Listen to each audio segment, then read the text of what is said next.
Hello and welcome, everyone. Tonight we have a special guest, Billy, who will be doing an interview. So just pay attention And going live.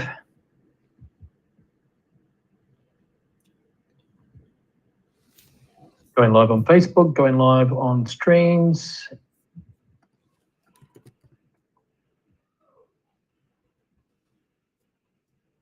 And here we go.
Yes, and kia ora, everybody. So good to be here. You know what? I've had one of those days today, and my poor brother, Michael Proper, who's coming on in just a minute, is working in the Pacific Islands right now. He's not calling in from the United States, and we've had a real issue with getting our tech sorted tonight. But praise God, we are here. Kia ora tātou e hoa mā. No mai, haere mai whakatau mai ra I roto I ngā āhuatanga o tēnei pō. And what the heck did I just say then? I just said, welcome to you, or welcome, my dear friends, for this auspicious occasion in the spirit that we're getting together, because this. I've been looking forward to this interview. It seems like my dreams have come true in all at once, because I've got three interviews, one after the other, over the next few days that are just going to be mind-blowing. And this one here is something that I have really, truly been waiting for, I don't know how long, and I'm gonna tease my mate about that in just a second, because he's had me on his show, so it's gonna be good to talk to him tonight. All right, folks, that's some housekeeping as we go about it. Don't forget that next Thursday we're gonna have the Magic Dicole Health and Your Wellbeing show, and it's gonna be great to have you involved in that. Okay, so Sister Caroline, who's probably watching this while she's having her rices over in the United Kingdom right now, she'll be joining me and helping you to stay healthy and health-wise wealthy. That'd be nice, isn't it? And I'm sure she's looking forward to getting here as well. Now, don't forget, we've also got our petition that is about sending a clean-up message to the New Zealand government that what they're doing to Vinny and I through the judiciary, sentencing us to jail, is just unbelievable. And the more feedback that I'm getting about that, the more amazed I am that this is actually going down in New Zealand. People are absolutely shocked. So we're at 10,750 signatures so far, and we need a lot more than that. So I really need your help to get that message out there. That's for sure. Don't forget your t-shirts as well. I got a message from Sister Genevieve today saying that she's desperately wanting some shirts, so I'm going to get her sorted. I promise I will. And notice that little Freedom Phone logo over there. Well, Mr. Proper is the man responsible for that, so we're going to look at that. And don't forget as well, please, I was talking about this to someone just before I went live, and that is the legal costs are just bizarre. They're wicked. And, I'm not earning the same money I was doing over 3 years ago. That's all gone, as a lot of you have. I'm not crying in my soup. I'm not the only one. A lot of you out there have given up your jobs, lost your houses. Brother Nails got in touch with me today to say that they're getting pressure because, because of the vaccine mandate. Yep. So I'm not the only one, but this is my job. This is what I do. What you see me do night after night, work on the documentary, everything that we're doing. We don't have anyone paying me a salary at this stage in regards to the work I do here. So your help to pay for these legal fees would be so appreciated. It's crippling. It's nothing I expected at almost 51 in my life at this stage. So would be very, very grateful. It helps me to keep going, pay my power, my broadcasting costs, and most importantly, pay the lawyers that will, God willingly, keep me out of jail. Unbelievable, isn't it? All right, family, I'm like a little kid, so I'm not going to waste any more time. Now, I can't remember how I met Michael Prober. He's probably got a much better memory than me, so because he's got a mega mind. So I'll ask him, but we've been friends now for, I don't know, probably about 18 months now, maybe longer. And he's one of the most impressive people I've met, not only because of his business acumen, but because he's doing it all for the right reasons. And I've just been wanting so long to get him here. And I'm going to, you know what I'm going to do? I'm not going to talk anymore about him. I'm going to bring him on here. So without any further ado, welcome to the show, my brother from a different mother, from a different side of the planet. Kia ora, brother. Kia ora. Brother Michael. Kia ora. Nice to It's have good you. to be here, Billy. Now, my good friend, you've got a connection to New Zealand, and I think we need to expose that connection right up front. Tell us about your connection with New Zealand, how you managed to... Well, both my family and my wife's family all served different roles within the Pacific, but at least generations ago back. And we found ourselves as a family of 8 actually moving to New Zealand in 2011. And for a couple of years, we served there and just loved the people. We lived in a place called Omokoroa, which for those that aren't aware is up in the Bay of Plenty or the Tauranga area. So it's just a very, and it's not just New Zealand, but the Pacific is a very important part, we believe, for humanity and specifically for a phrase that may resonate with some folks and may not, but the first will be the last and the last will be the first. And we really believe that there's a fiduciary responsibility that, especially those that are in the ecosystem that I've had the opportunity and blessings to be involved with, we've got a responsibility to help the Isles of the Sea have the opportunity to be able to stand up. And so we found ourselves with a family of 8 in New Zealand way back in the day, but 2011 and 2013. And the way that you and I connected, Billy, was actually through an individual named Ray Mahir. And that's right. Ray's I've worked with Ray for over a decade, and he's just a very dear friend, really more of a brother than anything. But he actually passed away. It was early days for COVID, and he actually right before COVID broke out, as it was breaking out, he was in Utah, and then he went back to New Zealand. And as you know, they did lockdowns, they did mandates with the vaccinations. Nobody's died within the country yet. They're starting to force some of the vaccines. He got vaccinated. Within 2 days, he was in the hospital. From what I understand, remdesivir was administered, and within 2 to 3 weeks, he had passed away. So he was the one that actually introduced us, and it's actually been over 2 years. Actually, we met way before COVID even happened, so it's been much more than 18 months. So we're talking closer to 30 months. So, but that's kind of the connection to New Zealand, and that's the connection in how you and I connected. And I honor you for standing for truth. I honor you for standing for what's right, even though it may put yourself and your family in the crosshairs. And I just, I stand with you. I lock arms with you. And, in the end, we'll look back on these times and There'll be people just like you and many others that stand up for truth and for what's right, regardless of the consequences. And hopefully, you know, it's not even when history books are written about this, but when realities are realized about this, hopefully lives and cultures have been preserved. So thank you for being you, Billy. Amen. Thank you for being you. Boy, I've got a lot more to talk about with you. What I'm going to do, I'm going to give everybody a bit of a glimpse as to what we're going to be talking about, a bit of a reminder to you guys as to what we've been dealing with over the last 3 years. In fact, what we've seen really is the up pace, ramping up of the program to rob us of our freedoms, to centralize everything about human existence. And that's what we're going to talk about tonight. We are going to talk about what Michael is up to beat the system at its own game. And so just to remind us, what I'm going to do is that I'm going to share a couple of clips. I'm going to turn Mike's camera on as well, and just remind us all about what it is that we're confronted with. Let's have a look at this guy. COVID is critical because this is what convinces people to accept, to legitimize total biometric surveillance. We want to stop this epidemic.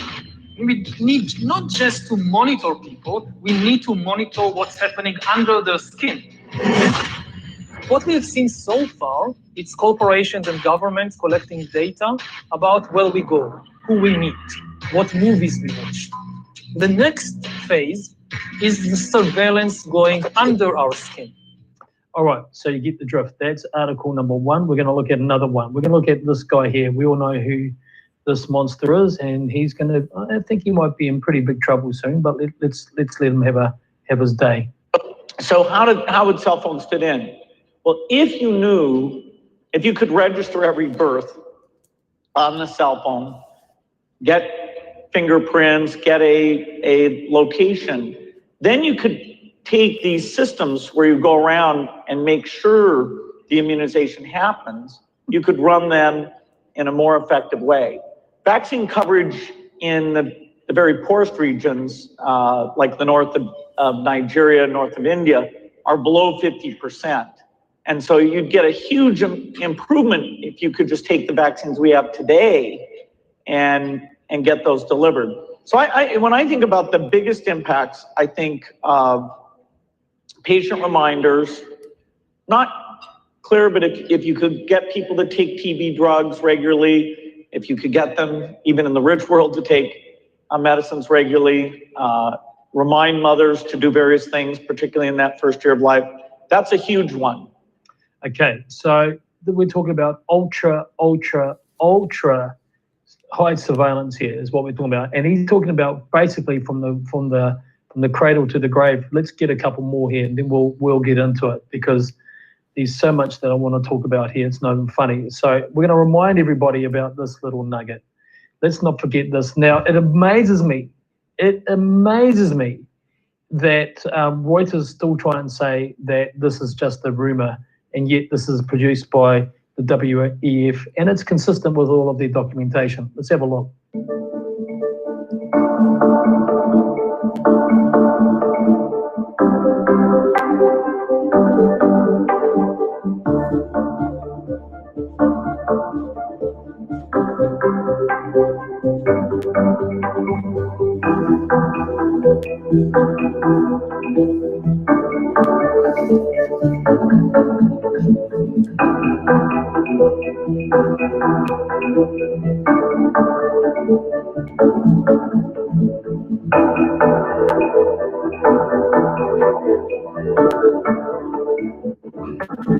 So essentially what you're seeing here is the United Nations 17 Sustainable Development Goals is what you're seeing here.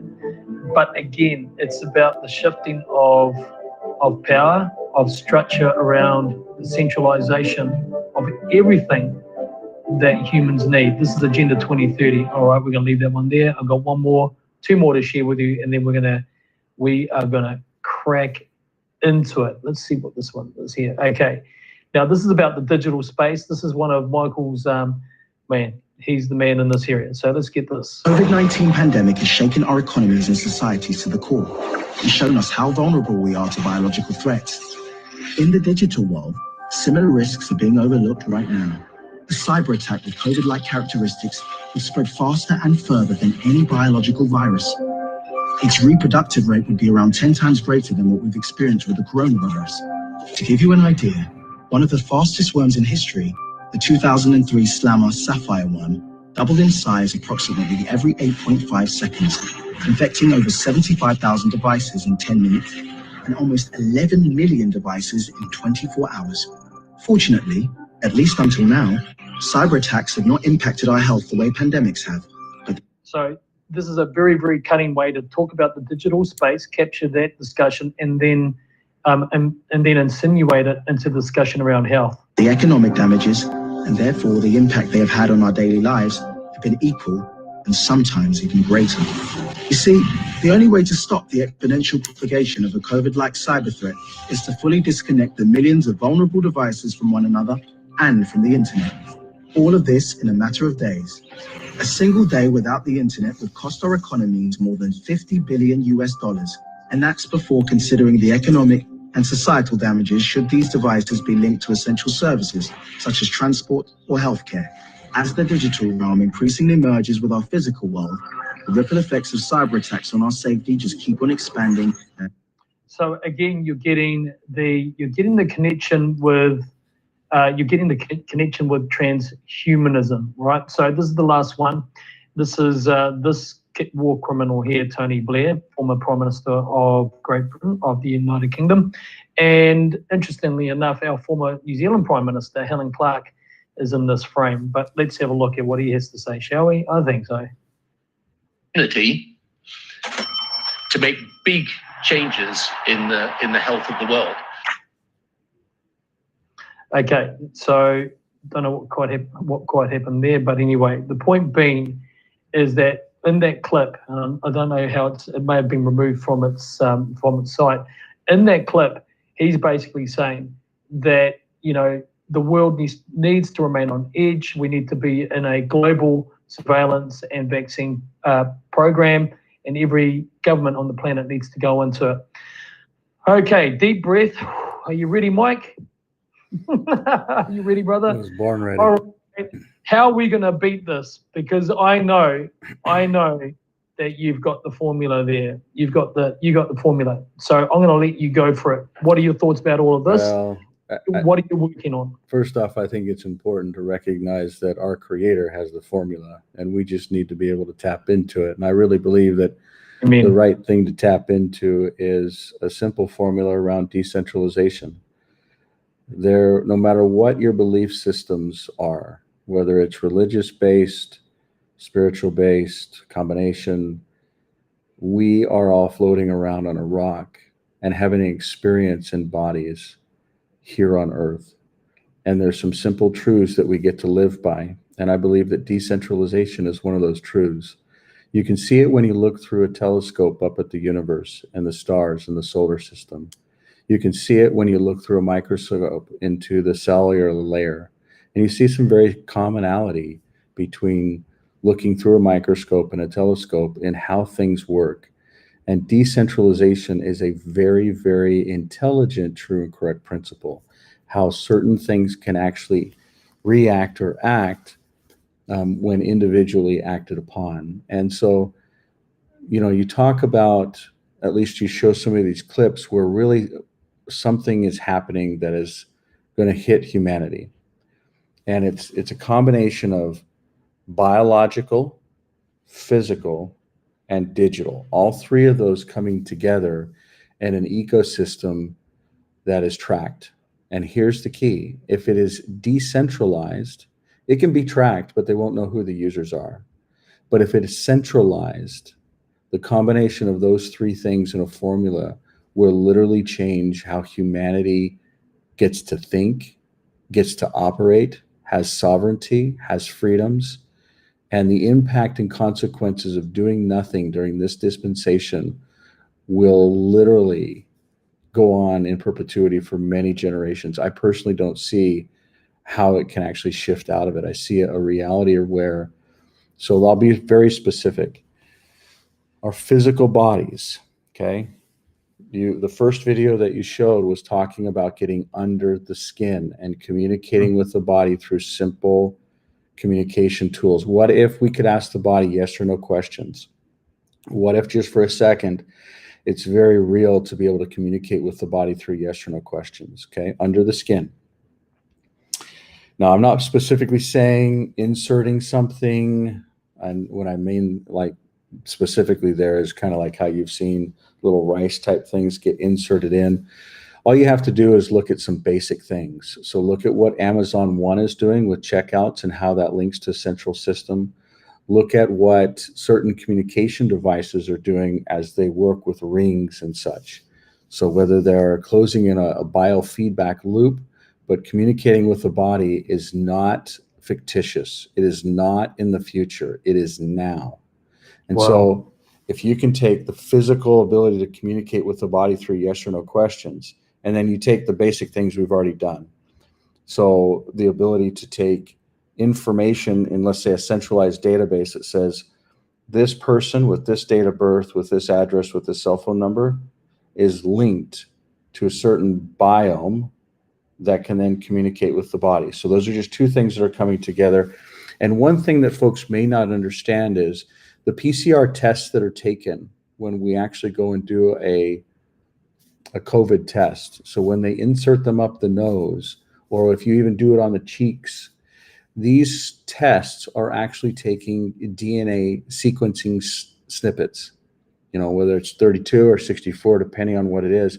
These are the same things that you take when you want to look at genealogy-based data in DNA. So in other words, we're linking DNA to identify an individual with a digital footprint of, who you are, where you go, what you do, your date of birth, your address, your phone number, different. And then the phone number ties to an IMEI address, that ties to a MAC address, that ties to all of these different systems that literally create a digital footprint where you can then combine it with the yes or no questions. And I know a lot of you may be not able to follow all of this, but it's actually really simple because it's happening right now. So majority of people on this call took a DNA test. You can call it a COVID test, but it was a DNA test. And when you took that, you linked it to 3 pieces of data: your date of birth, your phone number, and maybe an address. Okay, and they really only need 2 pieces of data to actually link it. When you layer machine learning over that type of a sequence, you can actually start identifying an individual very easily.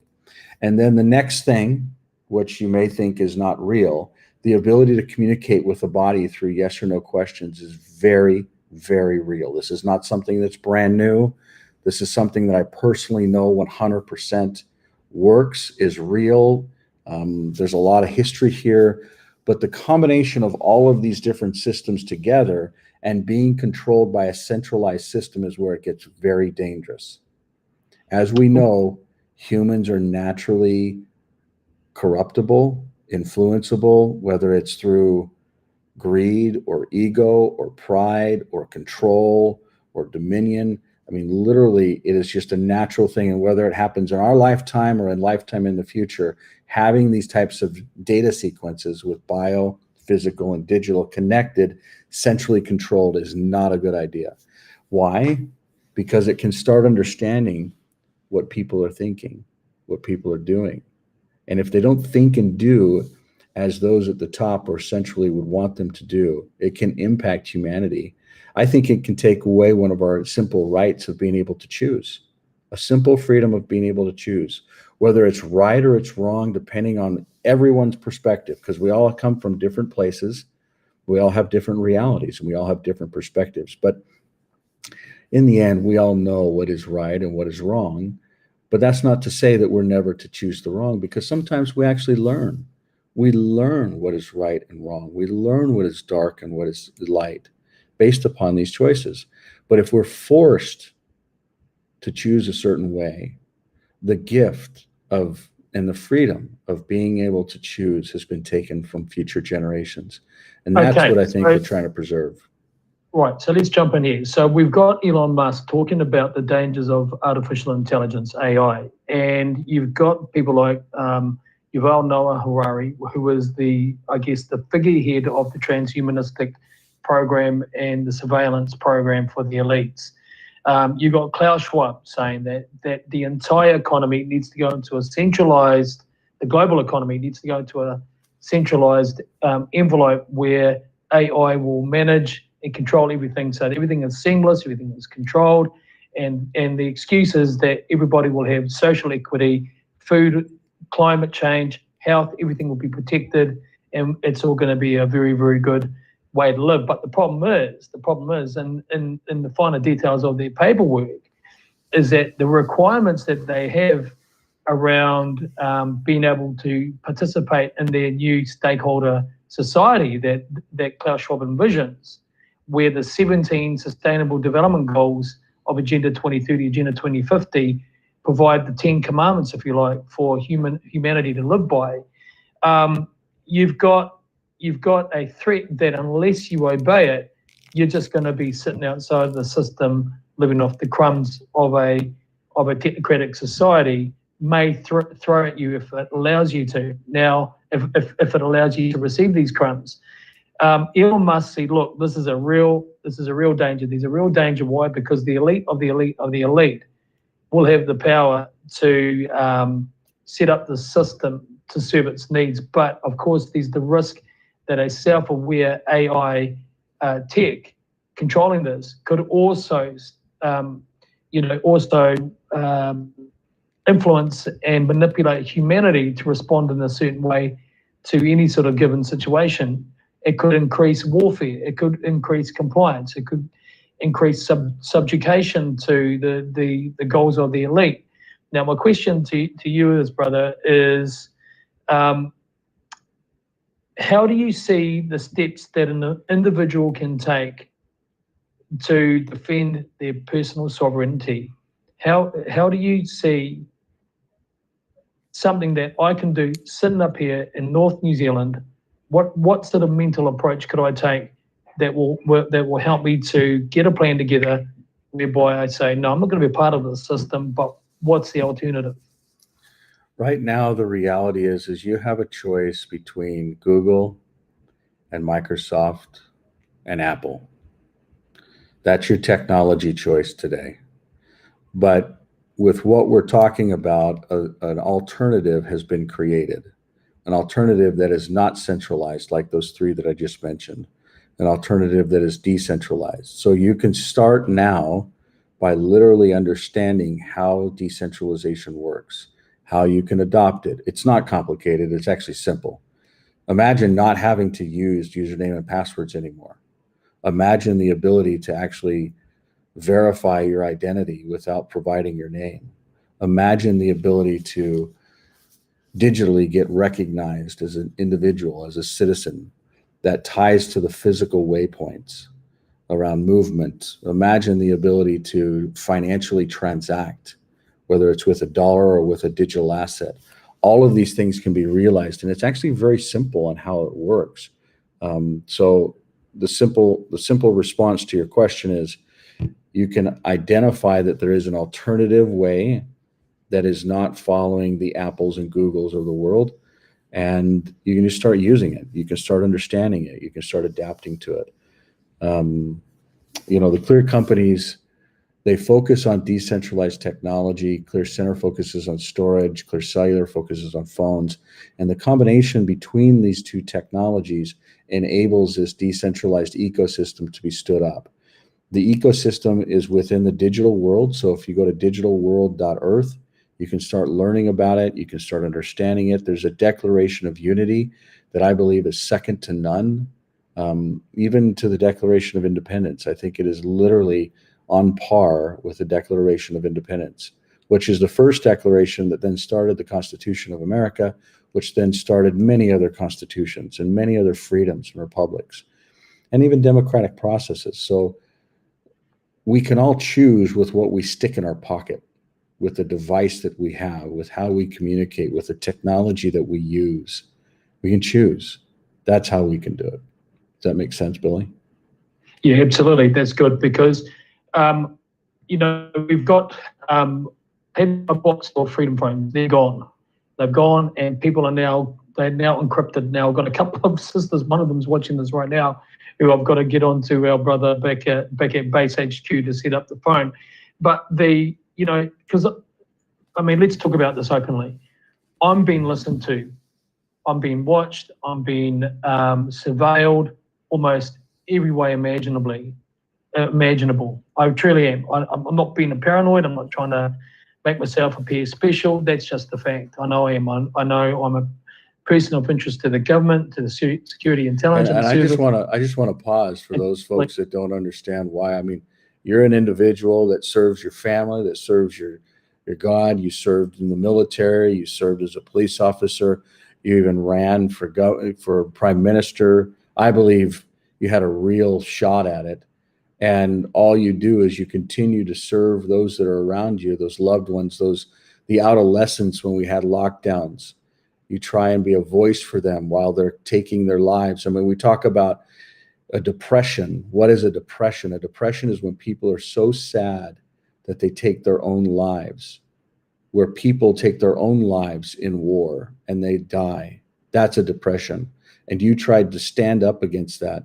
You didn't damage anything. You didn't damage anybody. You didn't damage property. You didn't cause riots. There wasn't any kind of this. It's just for me to sit back and see what's happening to you and to those that are around you, just for standing up for truth. It's disheartening to see that society wouldn't stand up with you, wouldn't sign a petition, wouldn't come to understand truth and light. And I just want you to know that many are with you, but those that are maybe listening tonight, that may not understand the facts, that may not have taken action, that's another way that you can act. It's not just about the technology. It's about your voice. You can be heard for what is right. You can stand up for truth. So I just wanted to throw that out there in case people didn't understand your history there, because it's real. Now, I want to play this. Now, this here is one of the most touching things I've seen from a corporate video. This is from the clear.com website, clear.com. Clear.co.com. Let me say that again, clear.co.com. I was just checking that just as you said that. And have a listen to this, because I've spent a bit of time with our First Nations family in both the US and Canada. And I love this guy here. Let's have a look at him.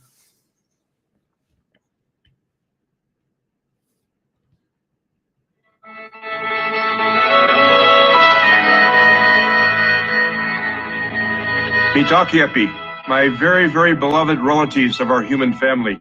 We live in a corrupt global system. But are we a part of it? Are we part of it? Are we part of it? No. No. No. No. We've been very patient as the few control resources we all need. The question is, can we change it? We've all heard the voices shouting, it's not your turn.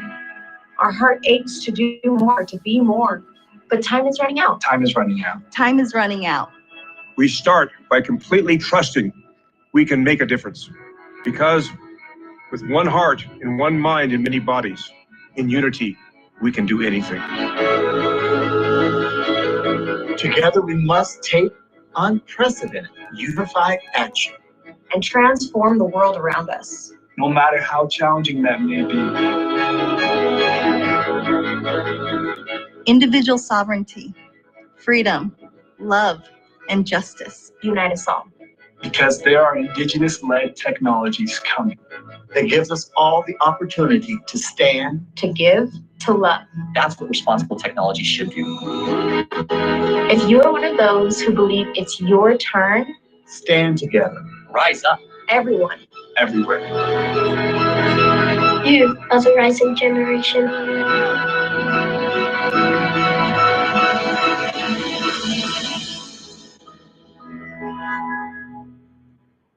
You know what? I really love that. I love that clip very, very much, because what it does, it provides a different light. Because when people talk about unity at the moment, it's unification into a tightly controlled surveillance economy of wicked George Orwell type control and surveillance, where you lose your privacy and you're right to the side. I mean, we just watched all those clips at the beginning of our interview tonight, and every one of those people are nut jobs, and yet they've got these positions of influence and power to be able to reach into your life, my life, and decide whether what we're doing fits the bill, fits their idea, their worldview around how humanity should live. And the problem is that, like you alluded to in your kind words just a minute ago, is that many of us are sleeping through this. We don't, because the summit looks so high, the summit looks so tall, the fight looks too big, that people think, oh, you know what, I'm going to keep my head in the sand, I'm going to pretend it's not happening, and just maybe it's going to pass by me. But like all those individuals said in that clip there, there's no escaping this. This is coming, time is running out, and we have to make our mind up about what we're going to do about this. Is that a fair summary of part of the messaging of that clip? I love it, by the way. I really do. Yeah, it's we all have a responsibility to act, and what it talks about is having, one mind and one heart in many bodies. United, we can do anything. I mean, it's just that.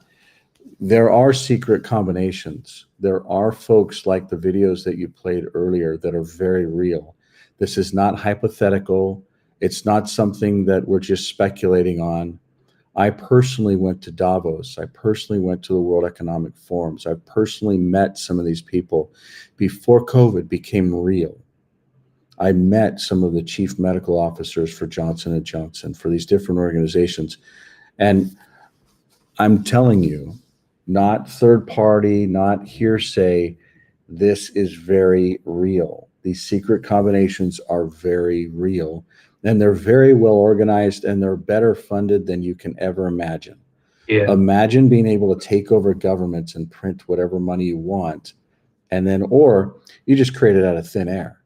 I mean, this last week I worked with the World Economic Forum, specifically the IMF, and some of the folks that are there, specifically in the Pacific, to see firsthand how, I don't want to use the word indoctrination, but I think you really summed it up best, how these wonderful, beautiful, intelligent people in the Pacific, but when it comes down to technology, they're very much a child in a candy store. And how the IMF and many other organizations, through elements of transfer of shifted and twisted knowledge, would then be able to allow them to see a certain flavor of candy and allow them to think that there's only one kind of flavor of candy. And it's got to look this way. It's got to taste that way. It's got to have these ingredients, without being able to see there's a whole nother world of natural flavors, of natural colors, of natural tastes, of things that are independent of man's control. And, it's just been very eye-opening to realize that these are other humans. They're brothers and sisters here on Earth that are choosing to be a part of these centralized systems. Some, it's a blind thing, the blind leading the blind. Some, they understand exactly what they're doing. Some just are there for the money. Some, it's a combination of the two. Some, it's because, there's accolades and education that happens. And if you do this for a certain period of time, then you can move on to this. And, it's reality though. And does that mean that there has to be hate and animosity between the ecosystems? No, not at all. As a matter of fact, yeah. As a matter of fact, I really believe that loving one another is actually a part of the solution. Forgiving. It's one thing for us to talk about all these problems. It's another thing to actually come to a realization that this is reality. This isn't some conspiracy theory. This isn't some data set, because the data is actually knowledge that'll set us free. It's proof. It's real. It's there. And I'm going to stop sharing the screen here just because some of the content on here is I shouldn't be airing it, but I hope you're understanding that it's literally it's up to us to be able to identify what is our role and responsibility in this. Is it just to sit back and to soak up knowledge and to look at a channel and say, oh yeah, I can believe that, I can get behind that? Or is it something that we actually act with our time? Because I can tell you we have a very limited time. Yeah, exactly. So I'll tell you what I'm doing right now. Just as you're speaking, I'm actually going through the list of those photos that you sent me. Now, one of the things I've had significant amounts of experience is working in the Indigenous space across the world, really. I've worked with First Nations, Canada, US. I went to the Indigenous Permanent Forum at the United Nations back in the first I went there would have been in 2017, and I was horrified at the whole program that they were getting ready to fool the Indigenous world into accepting. And just as you described just a minute ago, is that our Pacific family, and it's not just only our Pacific family, I've seen the same thing here with Māori in New Zealand. They get co-opted into this world of make-believe, prestigiousness and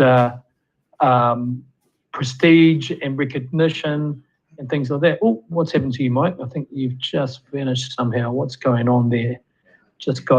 Sorry guys, I didn't realize that we just lost him because I'm just getting him.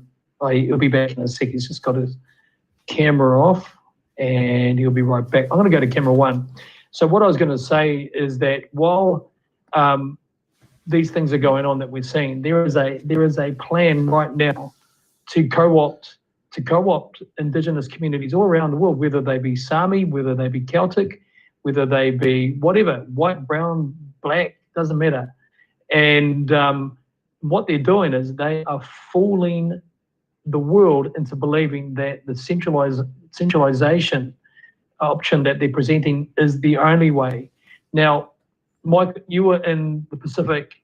You're still in the Pacific now. You were at a very, very important meeting last week. Now, I'm going to get a couple of photos squared away for that in a minute. But this truly was an important meeting that you were at because you were representing a small island nation at an event with the International Monetary Fund, where they're selling the whole central bank digital currency program to Pacific Island people who think it's, well, if they're saying this, it must be a good idea. It must be okay. These are rich white, and I don't mean to be disrespectful to anyone. My mother is European. But they're going to think, well, these guys can't be meaning anything bad by this, surely not. And they're out. They go to these meetings. They get treated like royalty. They eat food that they probably have never seen before. Some of them staying in flash hotels, and I know what it's like because I've been there and done some of this myself.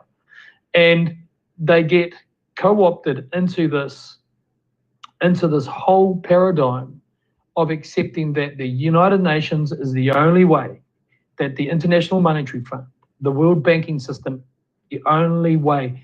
And you're seeing that firsthand. And I've got these photos ready here. But, when they realized that who you were, they got a bit worried, didn't they? They got a bit worried when they saw that there was someone there from the United States representing a small island nation. I don't know if you want to talk about that part or not, but you're at this meeting and you're watching it all go down and you freak these people out. What did you say to them? Can you share that experience? Because I want these guys to see just where you're going with your program, because you're getting massive support from governments that are wanting to be a part of this. And but I just want to have you explain what happened last week. Yeah, so this last week, there was basically a gathering and a pulse that was taken based upon digital dollars that are potentially being created by governments and countries within the Pacific. And this was driven by the IMF and the interest around it. Now, was there knowledge that was relayed? Yes. Was it individuals' perspectives of data? Yes. Can we fault them because a lot of people are still coming up to speed on what technology is, how it works, how decentralization work, how the client server architectures are shifting, and how you can have, basically systems that don't go down with decentralized systems. They're always up, there's always available, there's always transparency. Um, but in all reality, the truth that was spoken was a very twisted perspective. And, people can say the same thing about me. They could absolutely say, decentralization is not something in the future. It's just to hide things. But little do they know, it's absolutely just the opposite. Everything is totally available. Everything is totally transparent. Everything can totally be accounted for, at least seen. Fraudulent types of transactions or money laundering or any of those types of things is very easy to detect. Does it flow from this account to this account to this account? Done. And in all reality, anti-money laundering, know your customer, all of these different things are very easy to be able to become reality. And,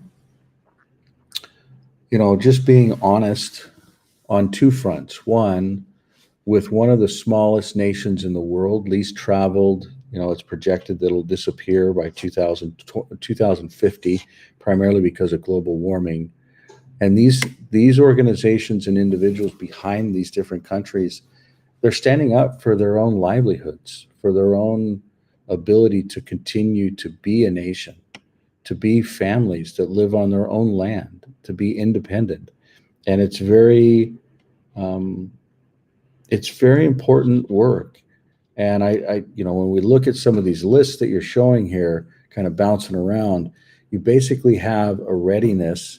And one of the ones that we're working with first is absolutely red last on that readiness list. But we're bringing in internet connections. We're bringing in technologies that will help them to manage identity, driver's licenses, passports, marriages, land management, asset management, financial transactions, all of these different things. And then they can literally preserve their nation. They can preserve their language. They can preserve their tongue. And no matter where they go in the world, they can actually have this digital footprint that they have. Now, a lot of people are saying, well, most of them don't even have phones, let alone computers. Most of them don't have internet connections, let alone access to systems and knowledge. But as we all know, that's where it's going. And there's if you take a use case to take one of the most difficult remote environments and be able to leapfrog them over some of the best, first nations out there in the world. They're not developing countries by any means. These are countries that are very stable, very well organized, but are they controlled by the right folks? That's really what it comes down to.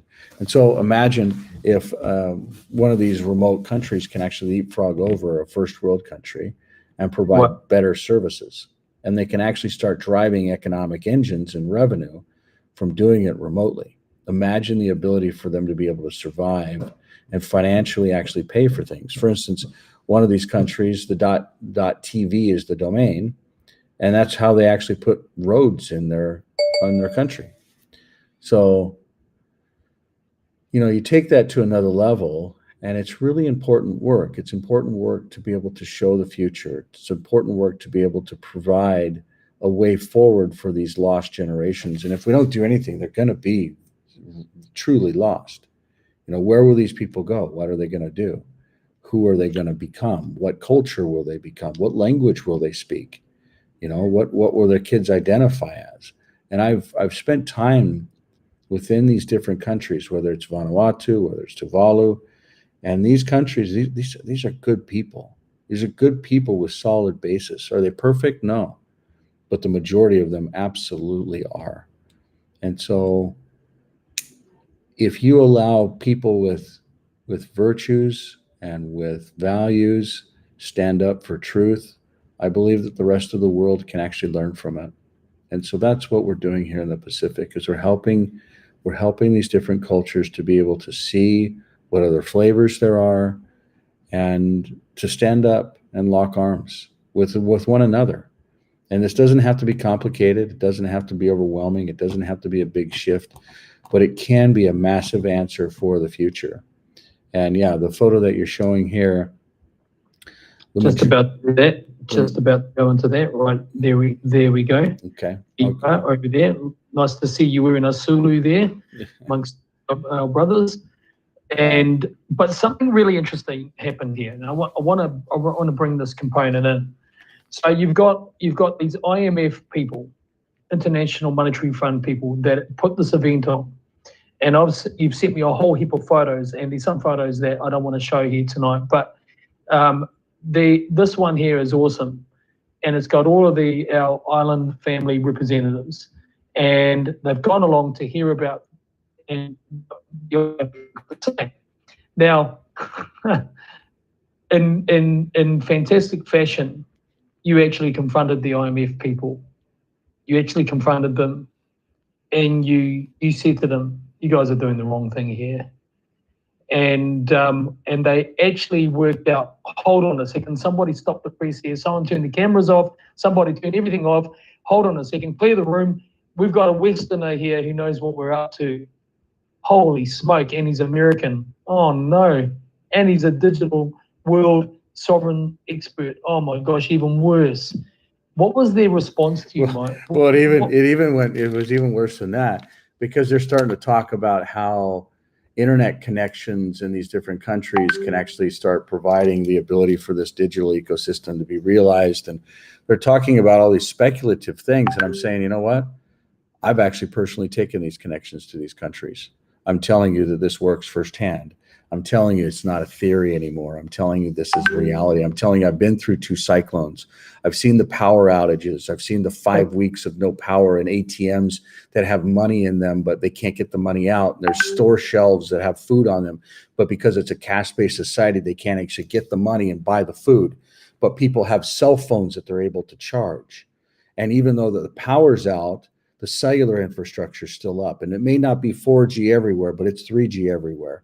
And so we're talking about this and saying how this new digital ecosystem is the future, but how we're trying to turn on the lights. And specifically, I said to them, each one of you has a responsibility to understand decentralization and open source or open standards. And the statement that I made was around something that is very imperative, and not a lot of people understand this, but he who creates the dollar creates the rules. And so, well, Baron Rothschild said exactly that. Yeah. Baron Rothschild said that when questioned about who runs Great Britain, he says, whoever controls the money controls everything and runs the show, and I control the money. And it's this Federal Reserve type, now just digitized high surveillance stakeholder economy that they want to drive everybody into.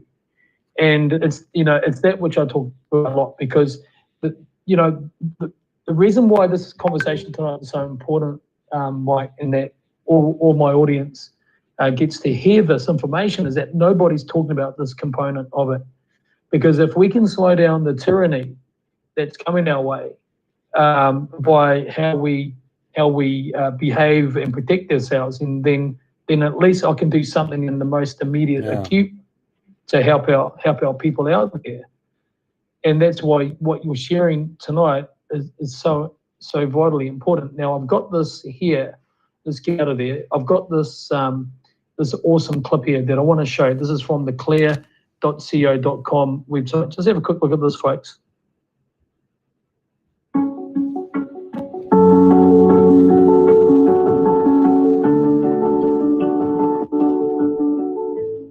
Technology has changed our world, and the future our children will inherit. But with every convenience, we give up a bit of our privacy. The root of the problem is not technology itself, but rather centralized control of technology we use every day. Companies will say, we collect data so that we can improve our service. And that's true. They collect data, and some of it is used to improve the service to you. But even more of it is analyzed to train what they call models, patterns of human behavior. So once I have big training models, I can see how people with these characteristics typically behave over time. And that allows me to fit your data right into that arc and to predict what you're likely to do, not only now, but soon and later. What if we decentralized our digital lives? It means our data would be stored in several places, and everything we do, from managing our own healthcare, finances, even everyday activities like shopping and sharing, are under our control. That's what decentralized means, taking the control away from a few big companies and giving it back to the individual. Our data. Sounds good, doesn't it? It sounds very, very good. I got to say, honestly, mate, the work that you've done here with your company just blows me away. It blows me away, Mike. Not just saying that because you're a brother of mine. I truly am. I've got you, Mike, my mate, on this side, but over here I've got you, the visionary, doing this work with your companies, and it's amazing. Now, just to our listeners, Mike mentioned two cyclones that he sat through. Well, I was speaking to Michael when he was in Vanuatu during the first cyclone and the second one. Literally, it was smashing against this motel window as I'm talking to him. And yep, that's the strange irony. They couldn't get money out. They couldn't function that way with the cash, but everything else was working. He was able to talk to me. In fact, we did an interview on your platform in the middle of a gigantic cyclone storm, didn't we? Mm-hmm. Yeah, we did. We actually did off a cellular internet connection and satellite and solar power. Yeah, incredible, eh? Just incredible. Now, I am going to just play one thing. By the way, this is not the intent. Mike didn't know that I was planning to play these things here, but I want everyone to see them because this is important. I'm just going to play this one here.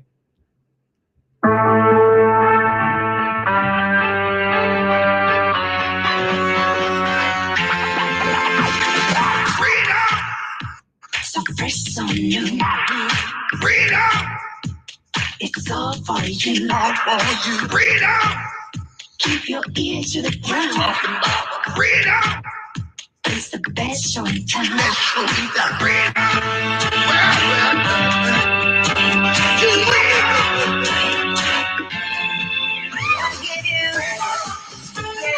Yes, it's right.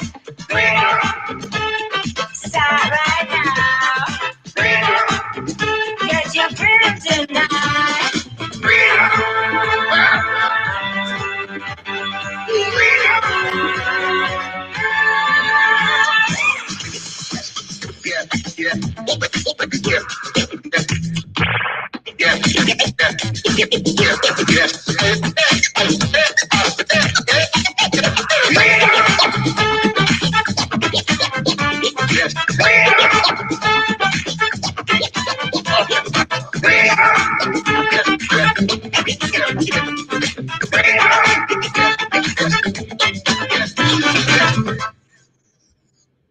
I love it because I had my phone broken by the police after I was arrested in August 18. I lost all my 2021. Ended up losing everything. I've still got. They gave me the phone back in an evidence bag, but it was absolutely disintegrated. And the thing I love about your phone that we've got there, and by the way, this is not an infomercial. This is just a discussion. You know, all you need to do is you've got this clear phone. It recognizes you. You do a face scan, it carries the information. If you lose that phone, damage it, you can get another phone and it'll recall it. It's protected. It's not subject to having to be dependent on Google or any sort of Microsoft type platforms to be able to operate. Can you just give us a quick overview on it as quickly as you can? Because I've got 2 articles I want to talk to you before we close tonight. Yeah, so it goes back to what we were talking about before. I mean, you've got a choice. You can pick Apple or Google today. There's a small market that's Microsoft, but ultimately, you know, these are all centralized systems. So if you go to freedomphone.com or if you go to clear.store will actually show you all of the different models. But you can basically get a decentralized phone and start operating within these parameters and ecosystems and start being a part of the solution. So that's really where the future is going. And, you know, we're tirelessly working towards making that a reality. So please, you know, understand it, get involved in it. You know, it doesn't even have to cost you money if you get involved in it the right way. But in the end, you have a choice. We all have a choice. And if we just choose in a united way to not be a part of the centralized systems, you know, I believe that there can be a day where we can get paid for who we are, not be a byproduct of a centralized system that gets paid because they profile us. You know, instead of having Apple, or I should say Facebook and Google and others monetize us, we can monetize ourselves. But it's not just about money, and it's not about just monetization, or it's not even about attention and how we provide our perspectives and attention to a particular thing. It's really about how we can preserve our choice and our freedoms and our liberties for future generations. It's about those future generations, because a lot of us in our lifetime really aren't even going to see the massive capital controls, the massive, you know, combining of bio and physical and digital all together. You know, these things are going to happen in our lifetime, but we're not going to see the massive, you know, repercussions and outcomes of it. So, yeah. All right, brother. I've got a couple of things I want to cover with you. I know that I've kept you, and I just want to share a funny story. The other night, we were talking, and I rang him up for the chew the fat, and this guy was so tired, and I kept him up for like, I don't know how long we're talking. We're talking about all of this and what we've got ahead of us. But I do want to say to everybody that yesterday we were talking about some travel, and Mike said to me, right, mate, we're going to do some traveling together. By the way, you're not going to have to worry about getting vaccinated to go into the United States. And I'm like thinking, what does he mean by this? And not less than 3 hours later, he sends me this. This is what we were talking about last night. And this is the announcement by the Biden-Harris administration that they have ended COVID-19 vaccination requirements for federal employees, contractors, international travelers, Head Start educators, CMS, certified facilities, blah. Now, this is the official White House briefing room. But what I want to do is I want to highlight the statement here and get your thoughts on it, because you and I both know this is not the end of it. This is something else is afoot. So I want to get your views on that, Mike. But this is what they're ending up saying here. They're saying, today we're announcing that the administration will end the COVID-19 vaccine requirement for federal employees, federal contractors, and international air travelers at the end of the day on May 11. And I quote here, look at this, the same day that the COVID-19 public health emergency ends. Now, an interesting point to remember here is that the United States government found out that mask mandates were unlawful and they were not enforceable. Mask mandates were unlawful and not enforceable, therefore they were gone burger. Now you've got this. You've got them now saying the pandemic's over, no more vaccine mandates, no more vaccine passport requirements, etc. Now, my question that I was asking everybody last night is, what will the New Zealand government do? Because we are at the very front of the queue of tyranny here. But Mike, what do you make of that of that stunning announcement from the Biden administration? What do you make of it? I think it's one confusion chapter that's closing and another one that's going to be opening, to be honest with you. I believe that the next thing around, it's a simple attack on the earth, on the family, and on the individual. And I think we're moving from the individual to really the family as well as the earth. So we talk about global warming, we talk about carbon credits, we talk about these reputation scores. I really believe that it's going to tie to that, and it's going to tie to this new financial ecosystem. And, you know, the real question is, can we actually, what did I just do here? Can we actually ensure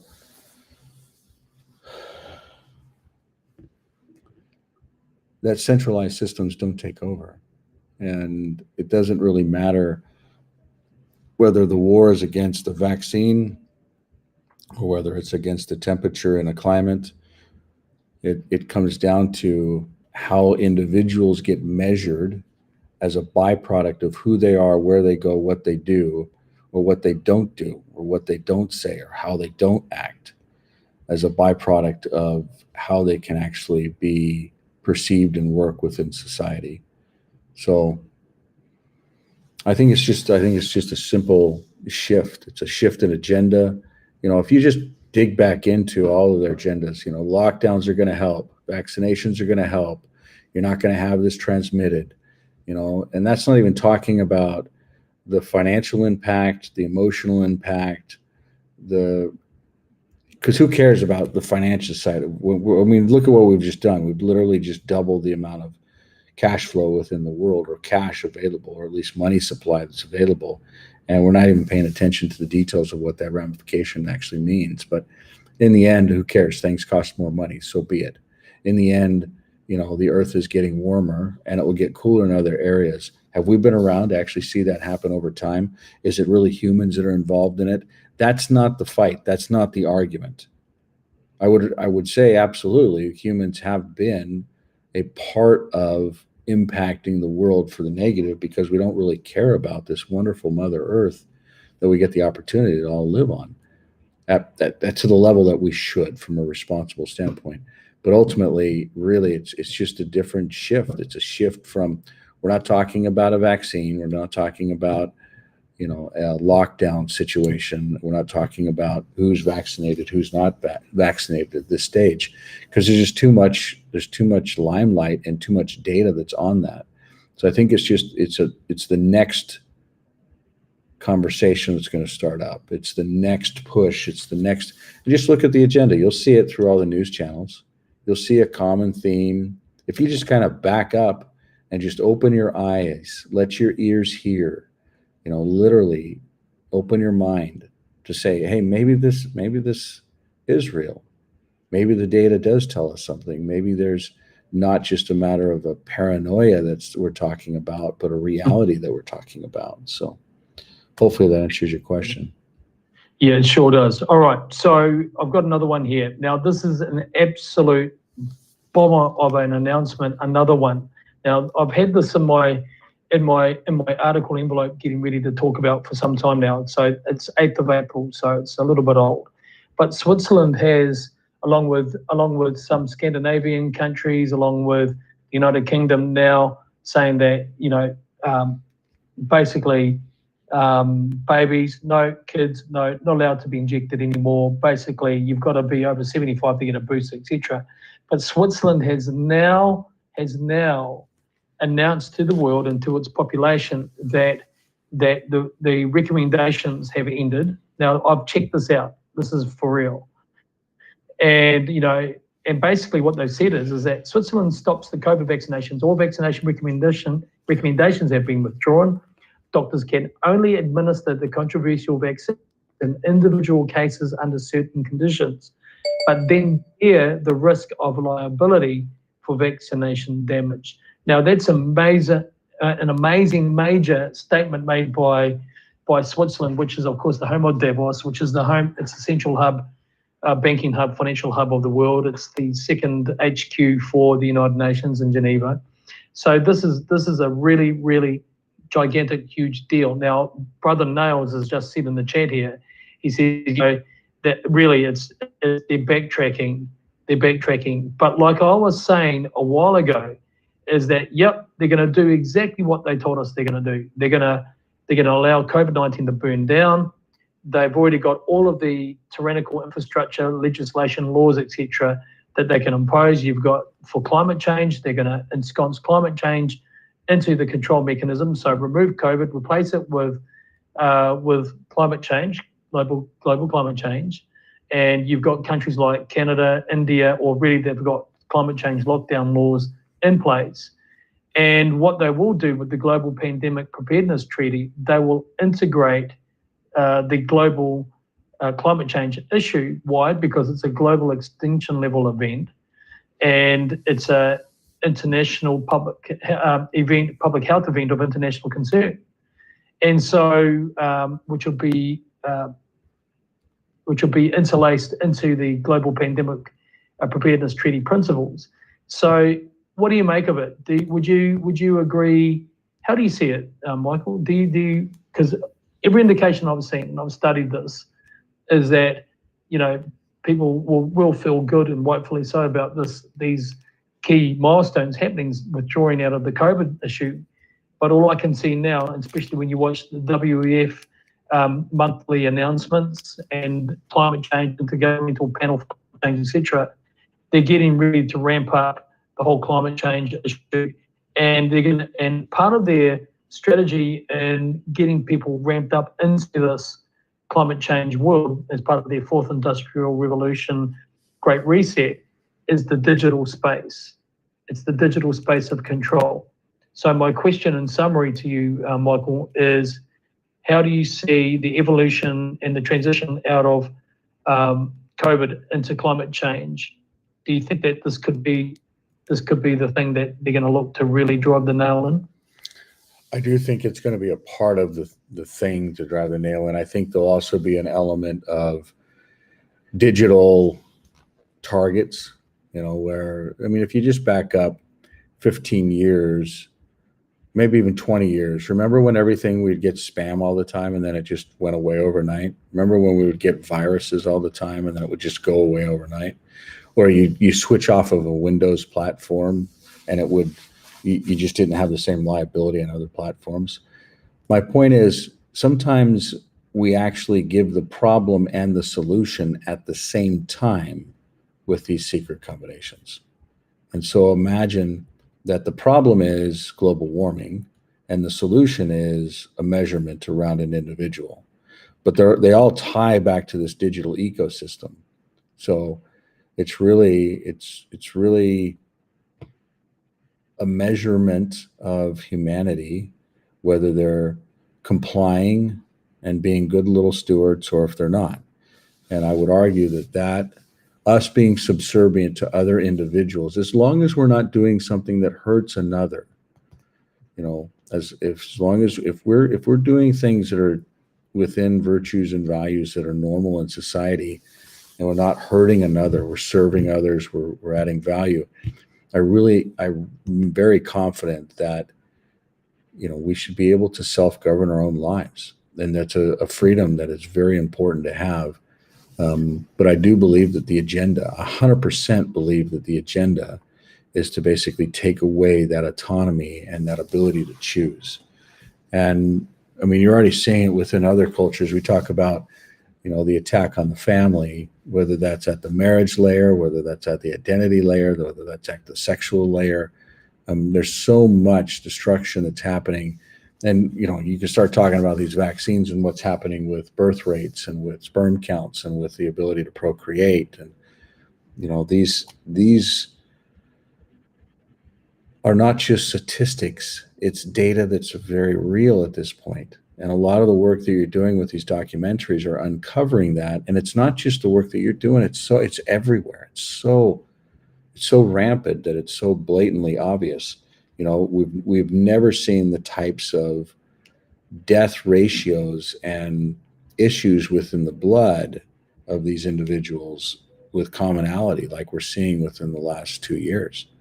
And I'm not even talking about mass genocide and the ability to actually do transhumanism and modify certain things within humans. But if you just back up and look at what we've already seen Well, we saw it with fruits. We saw it with vegetables.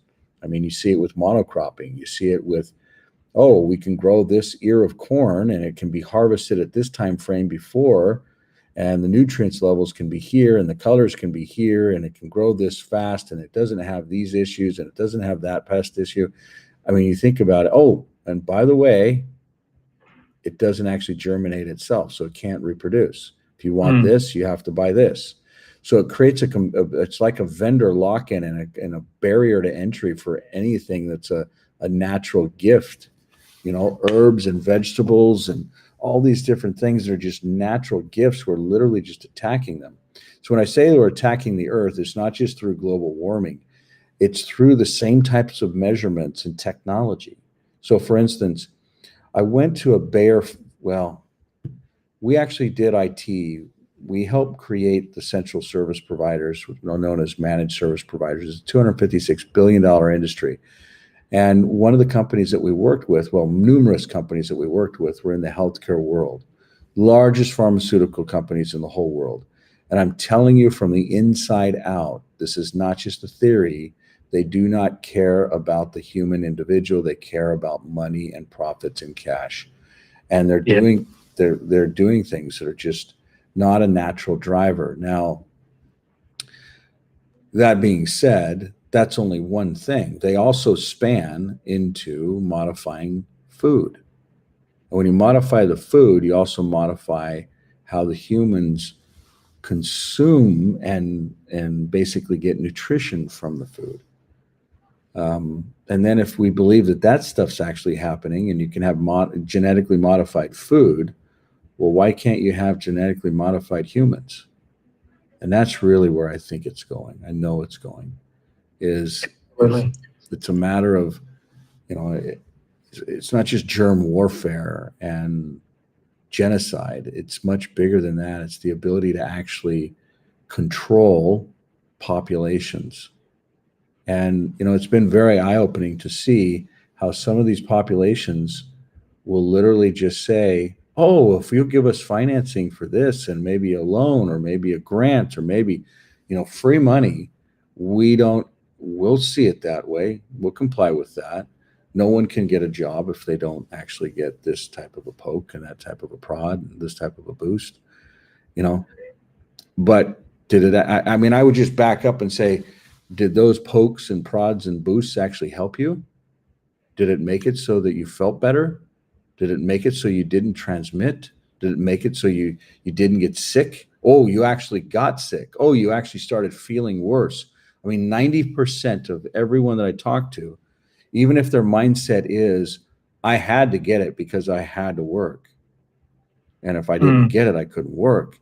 Then it's like, okay, well, you got it. Did you feel better? Has your life changed for the better? Does certain systems, maybe it's a reproductive system, maybe it's a, you know, just an immune system, has it improved or has it gotten worse? And literally in 90% of the cases, it's all degraded. It's all gotten worse. So, and that's just my personal just sampling. I know that you've done so much work on really, you know, some of the people you're working with are just, I've got the utmost respect for. I've met many of them many times face to face. And these are not quack jobs. These are people that actually care about humanity and they care about truth.